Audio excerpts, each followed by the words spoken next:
general tenemos bloqueo completo de rama derecha, un bloqueo de la rama derecha, además de un bloqueo fascicular anterior izquierdo, o sea, un bloqueo bifascicular, como podemos observar acá.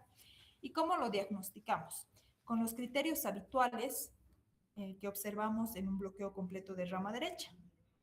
Es decir, complejo QRS ancho, el eje puede estar desviado a la derecha, y esta imagen de orejitas de conejo, ¿no? En B1, RSR', con la S, con la pancita, aquí en B6. Pero además, gracias al bloqueo fascicular izquierdo, el eje va a estar a la izquierda.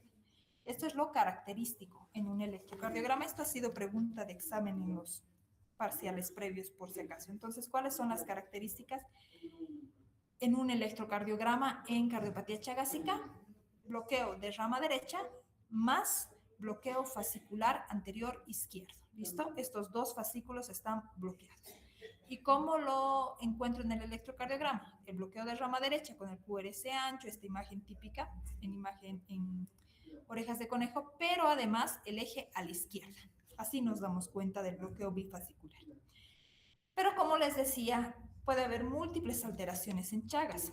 Como en este trazo tenemos extrasístoles ventriculares frecuentes, aquí en bigeminismo, aquí un episodio de taquicardia ventricular, vean, complejos QRS anchos, y aquí 5 latidos seguidos, esto ya es una taquicardia ventricular no sostenida.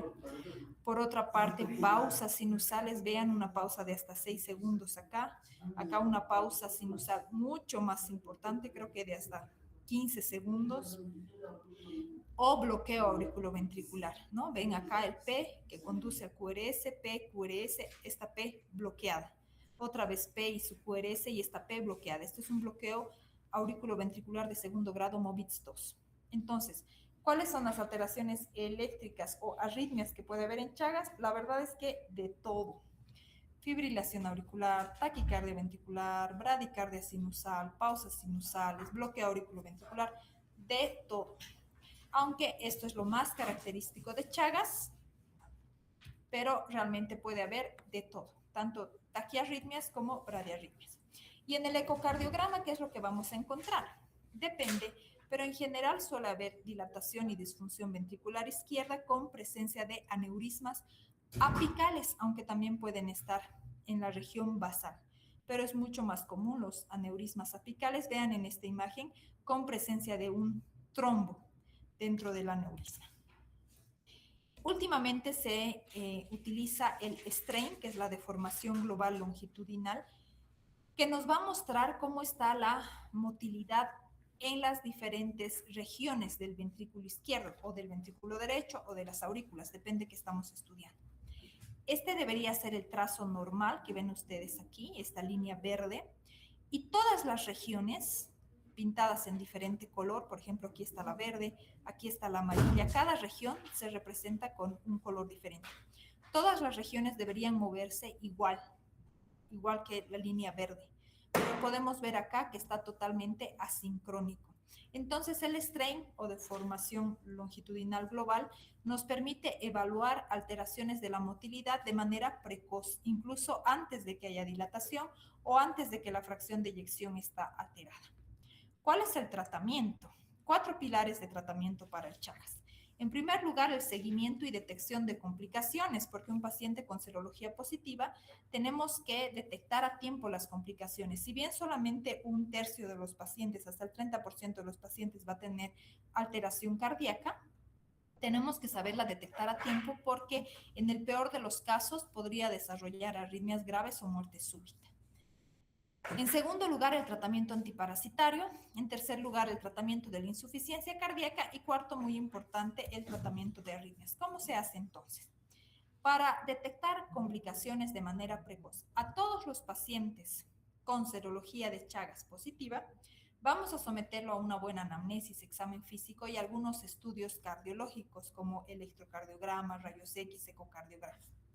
Si todo está normal y el paciente no tiene síntomas, bueno, podemos decir que es un Chagas crónico sin patología, o sea, en fase indeterminada.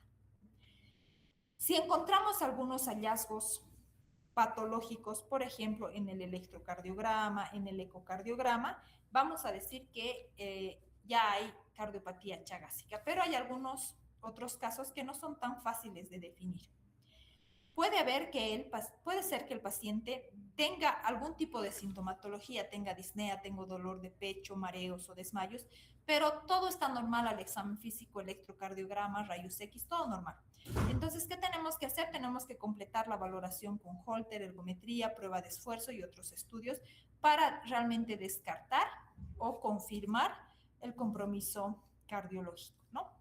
Eso en cuanto a esfera cardiológica. Obviamente en esfera digestiva, pues habrá otro tipo de algoritmo que ahorita a mí no me compete. En segundo lugar, el tratamiento antiparasitario. Dos fármacos tenemos disponibles, el benzinidazol y nifurtimox, con las dosis que pueden ver en pantalla si quieren tomarle un screenshot. Esto no se pregunta, la verdad me parece una pérdida de tiempo porque lo podemos googlear en cualquier momento. Pero quiero resaltar que la dosis varía según la edad del paciente, ¿no? En ambos fármacos. ¿En qué tipo de pacientes utilizamos estos dos medicamentos? En todos los pacientes con serología para Chagas positivo, es decir, hoy día veo en mi consulta a una señora de 45 años con serología de Chagas positivo, ¿le doy benzimidazol o nifurtimox? ¿Valdrá la pena?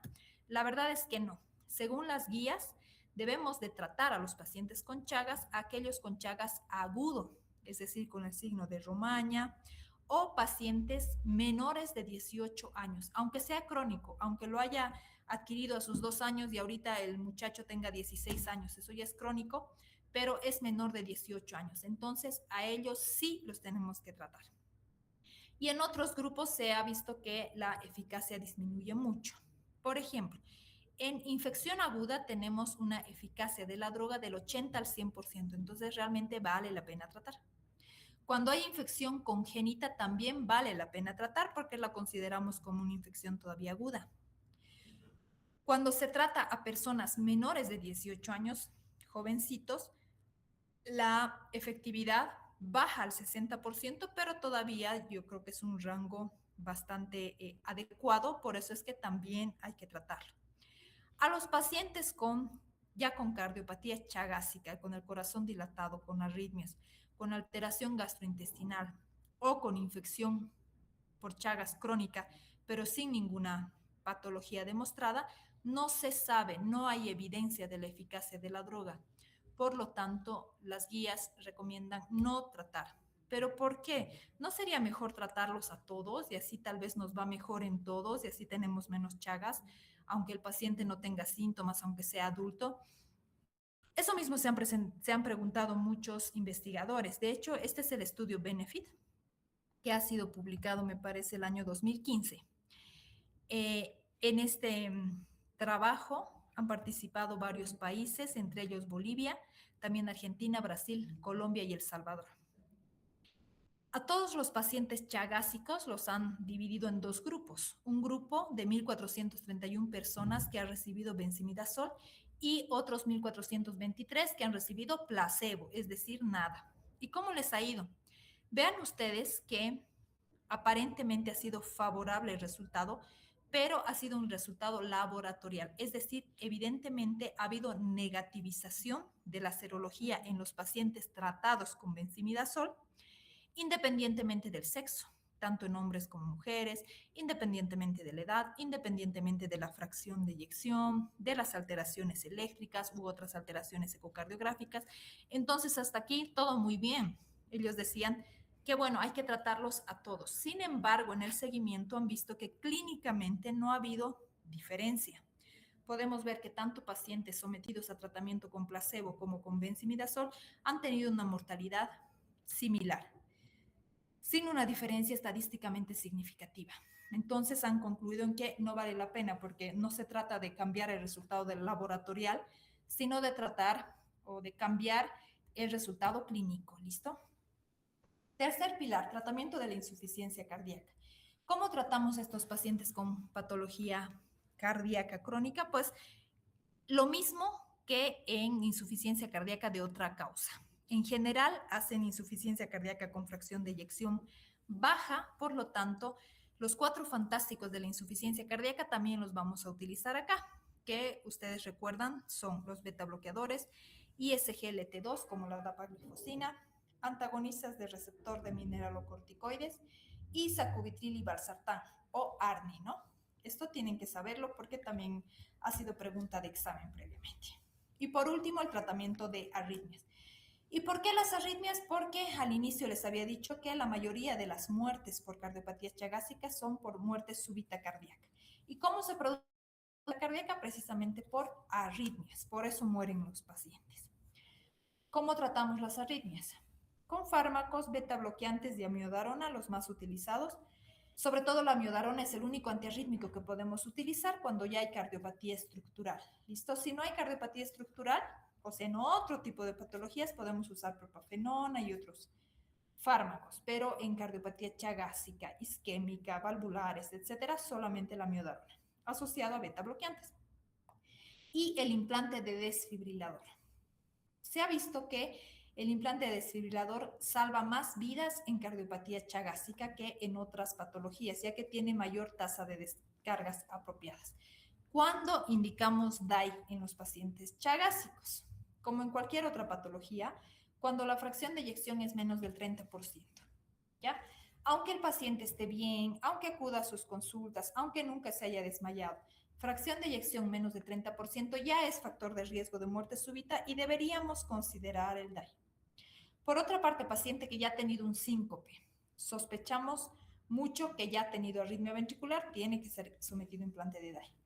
Paciente en el que hemos documentado una taquicardia ventricular con mayor razón y mucho más en pacientes que han sido sobrevivientes de una muerte súbita y han respondido a maniobras de reanimación. Y por último, la ablación, que es un procedimiento invasivo donde se determina cuál es el circuito de la arritmia, sobre todo en pacientes con arritmias ventriculares frecuentes, descargas frecuentes, podemos realizar la ablación. Eso es todo con respecto a patología de Chagas. Ahora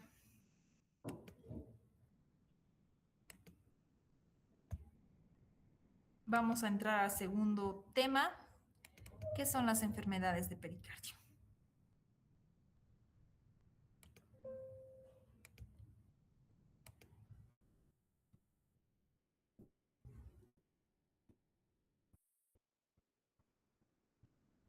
Sí, es esta.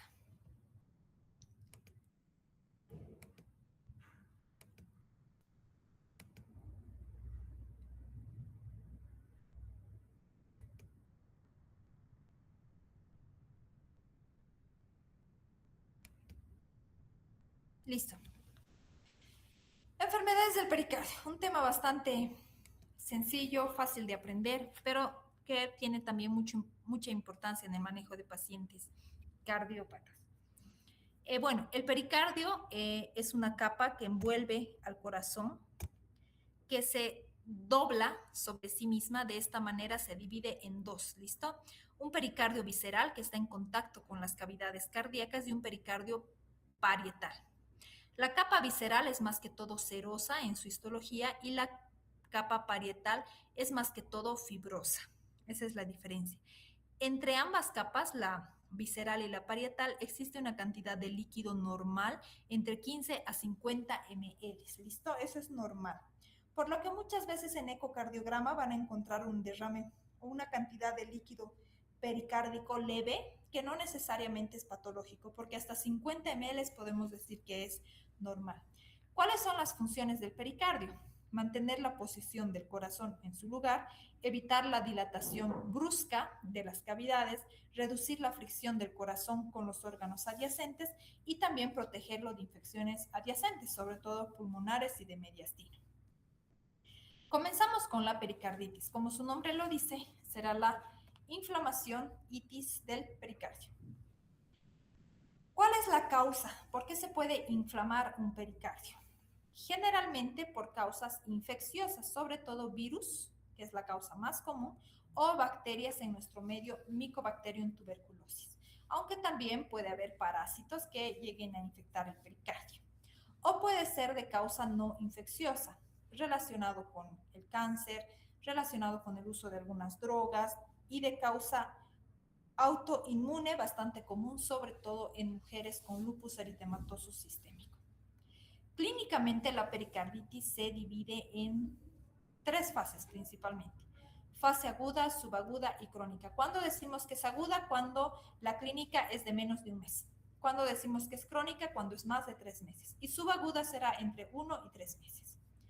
Una vez que pasa la fase crónica, puede curarse o puede ser recurrente. Es decir, vuelven nuevos episodios de pericarditis después de un mes de que el paciente se haya mantenido asintomático. O puede haber incluso remisión con datos residuales, como la pericarditis constrictiva, que vamos a ver más adelante. ¿Cómo diagnosticamos la pericarditis aguda? Primero vamos a sospecharlo con 3 datos clínicos. La presencia de fiebre, totalmente inespecífico, acompañado de dolor precordial, que también puede ser inespecífico. Por ejemplo, una neumonía va a tener también fiebre y dolor precordial, ¿no?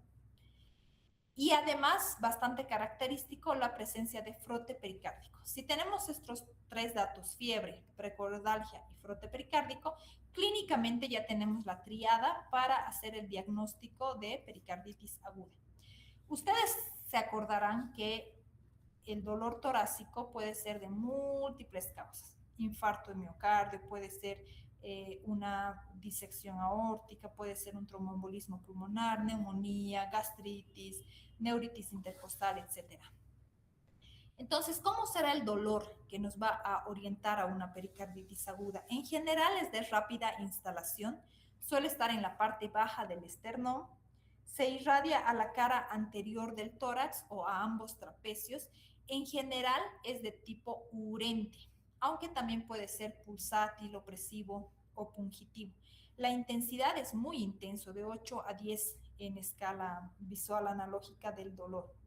Y es muy intenso desde que aparece, ¿listo? Es desde el inicio muy intenso.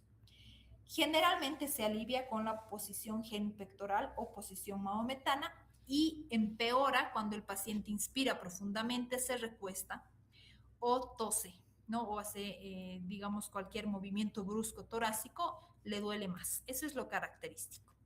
Quisiera que escuchemos este frote pericárdico, a ver si puedo lograrlo. Creo que no.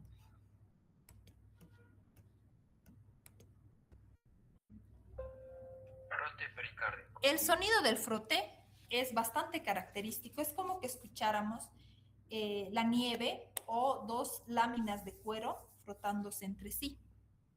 Van a escuchar enseguida. Una vez que lo escuchan, es muy difícil que se les vaya a pasar la verdad.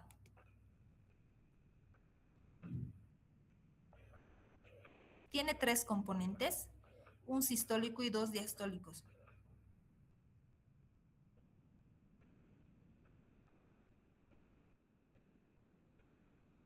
No sé si escuchan, es un en sístole y un en diástole, ¿no? Es... A ver, nuevamente van a escuchar. ¿Dónde está?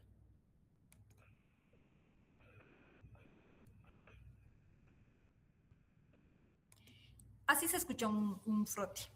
¿Y cómo lo diferenciamos del soplo? Pues fácil, porque el soplo generalmente es o sistólico o diastólico, no tiene un componente sistólico y diastólico que suene igual.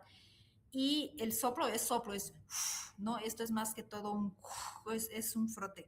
Realmente yo me imagino como dos láminas de cuero que están frotando, ¿no? El electrocardiograma es uno de los exámenes complementarios que nos va a ayudar a detectar la pericarditis aguda de una manera muy precisa y sencilla. Entonces, para esto tenemos las fases de Holzmann. La fase 1 es la más precoz, generalmente se ve entre 2 días a 2 semanas de la enfermedad y es lo más característico que vamos a ver, muy frecuente también. Lo que observamos es un supradesnivel del segmento ST, pero es cóncavo, no es convexo como en un infarto de miocardio, es cóncavo, con una onda T positiva que no llega hasta la línea isoeléctrica. ¿Listo? Queda como supradesnivel difuso cóncavo del segmento ST. Y como podemos observar en este trazo electrocardiográfico, aquí hay supradesnivel, aquí también, aquí no se nota mucho, acá está supradesnivelado, aquí. En casi todas las derivaciones hay supradesnivel de segmento ST. No como en el infarto de miocardio, que suele estar localizado en alguna cara. Puede ser en la cara inferior, anterior, en ápex, etc. En la pericarditis hay un supradesnivel difuso en casi todas las derivaciones y además es cóncavo. Posteriormente pasamos a la fase 2, entre 2 a 3 semanas de la enfermedad, donde el ST desciende y la onda T se va aplanando. En la fase 3, hasta los 3 meses, ya cuando se está cronificando, la onda T se vuelve negativa y el PR puede estar descendido. Eso también es característico de la pericarditis. En la fase 4 ya hay una normalización progresiva o puede llegar a la cronicidad y volverse una pericarditis constrictiva.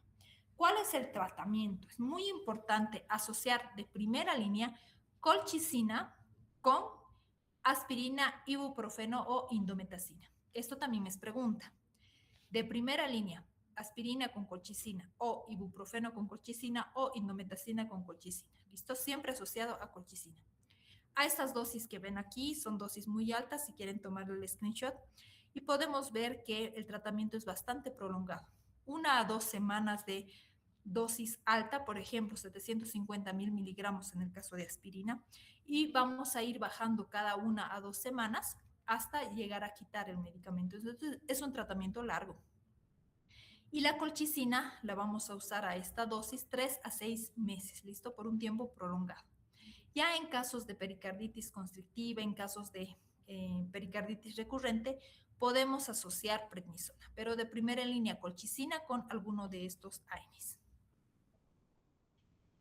El taponamiento cardíaco es otra enfermedad donde lo que hay es una acumulación de líquido, un incremento de la cantidad de líquido pericárdico normal, y esto causa una compresión cardíaca porque evita una adecuada diástole, sobre todo en las cavidades derechas que tienen menores presiones, por lo que son las que más rápidamente se colapsan.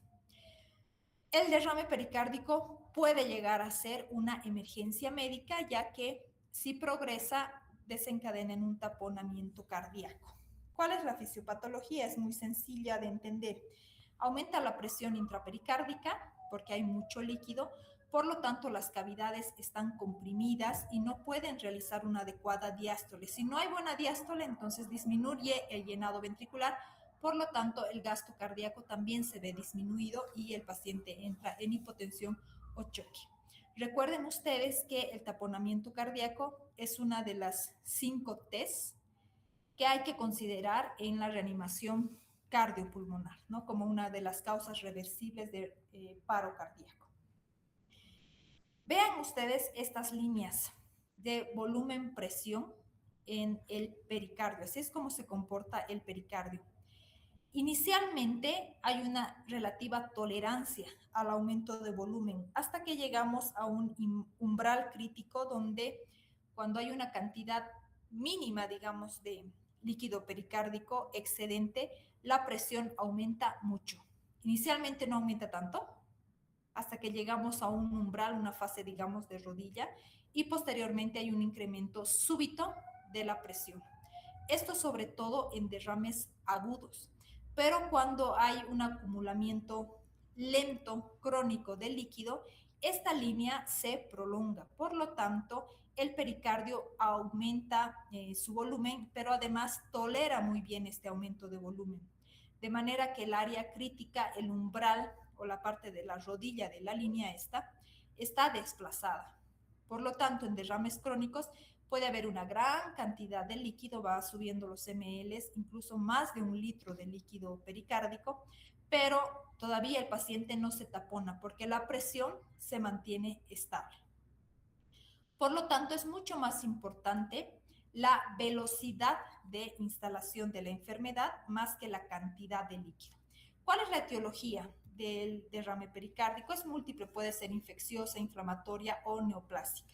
Lo más común en nuestro medio por vía tuberculosa o puede ser también por enfermedades autoinmunes, les decía, sobre todo en mujeres, lupus o artritis reumatoidea. Aunque hay otras causas como iatrogénica, en una ablación, cateterismo, implante de marcapasos, puede ser traumática por un trauma abierto cerrado, una disección aórtica, etc. ¿Cuál es la presentación clínica? El paciente tiene disnea, ortopnea, dolor torácico, puede llegar a tener síncope. En general lo ven ustedes disneico y en esta posición, en ortopnea.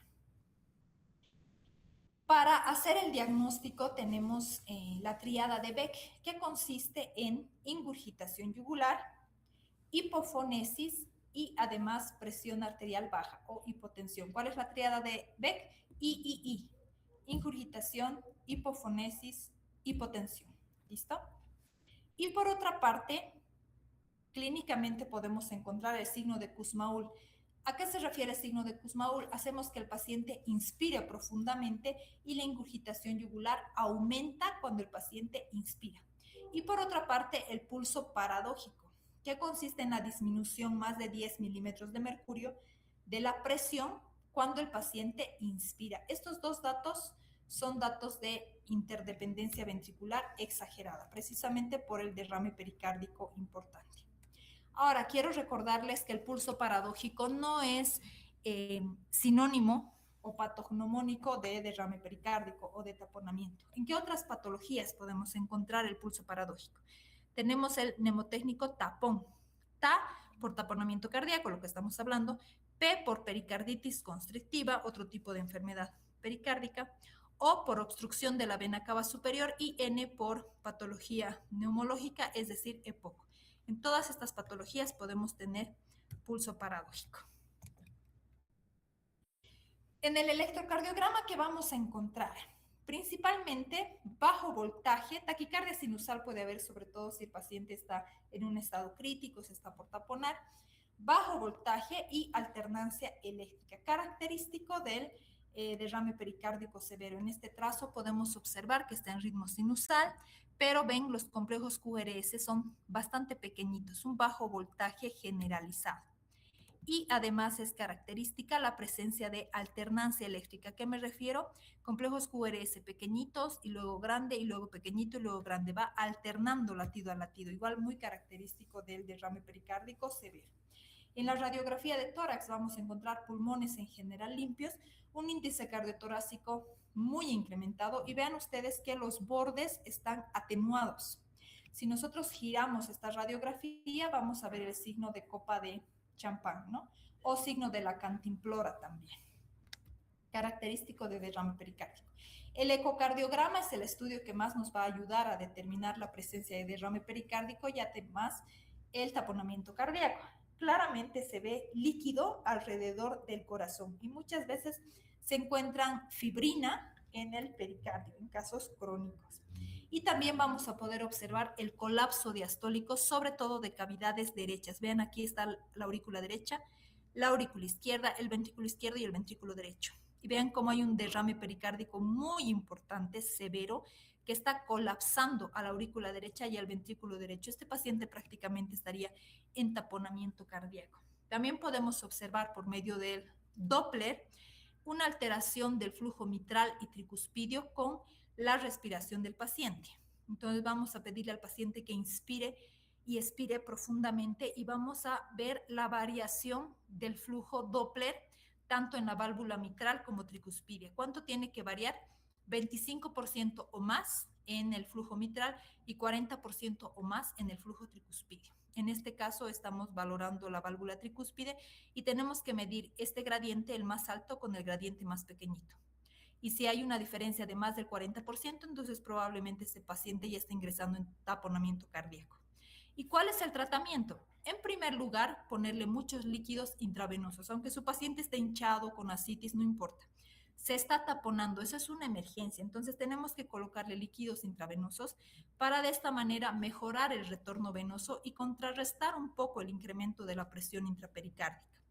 Tenemos que quitarle los diuréticos, obviamente por la misma razón, y también los anticoagulantes. ¿Por qué? Porque cualquier líquido pericárdico importante puede volverse hemorrágico y al volverse hemorrágico aumenta mucho el volumen y el paciente pues fallece.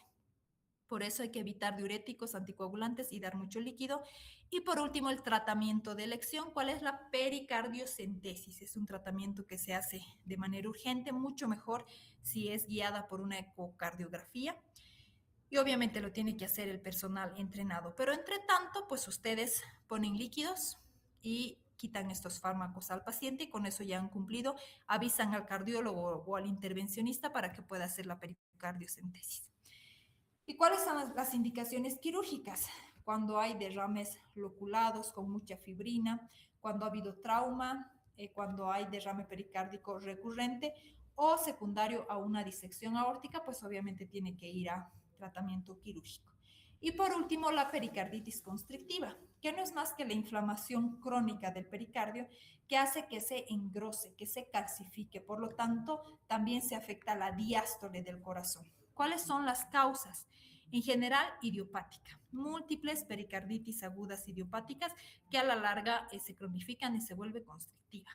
Puede ser posterior a una cirugía cardíaca abierta, posurémica, tuberculosa, igual bastante común en nuestro medio. ¿Cómo hacemos el diagnóstico? En el electrocardiograma QRS con bajo voltaje, la radiografía que nos puede mostrar estas calcificaciones, vean en esta radiografía de tórax, el índice cardiotorácico está relativamente normal, pero vemos esta imagen de calcificación, ¿no? El pericardio ya está calcificado, engrosado. Esto es bastante característico de pericarditis constrictiva. El electrocardiograma nos va a mostrar igual un bajo voltaje generalizado. ¿Y cuál es el tratamiento? Pues la pericardiectomía, que es nada más que una cirugía donde se intenta retirar todo ese tejido calcificado, tejido de granulación, para así mejorar la diástole del corazón. Y eso es todo con respecto a este segundo tema. Muchas gracias. No sé si tienen alguna pregunta.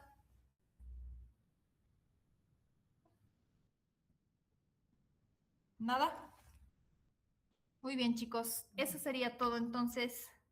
Hasta luego. Gracias. Muchas gracias, doctora. ¿Cómo está?